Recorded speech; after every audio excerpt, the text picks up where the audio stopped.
Burada bir kesme tahtası var. Hı hı. Üstünde 2 tane su var. Tamam mı? Senden istediğim tek şey ne biliyor musun? Hı. Bu kesme tahtasına dokunmadan Hı hı. üstteki bardaklarla birlikte kaldırmanı istiyorum, tamam mı? Eğer başarabilsen ödülü arttırdım. Sana 1 gram altın vereceğim. Kaldırırsan bu gram altın senin. Tamam, bak Dokunmadan. buraya koydum. Kaldıracağım. Kesme tahtasına temas etmeden bu bardakları Beraber. beraber kaldıracaksın. Hı. Çok basit bir şey. Bekle kanka. Bekliyorum.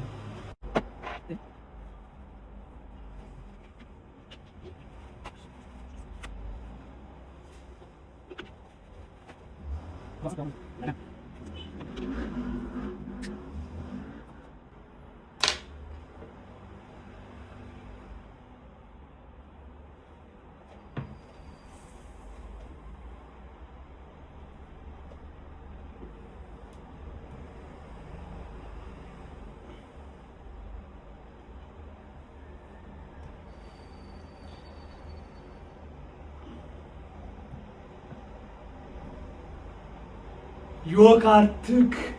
Vay canına.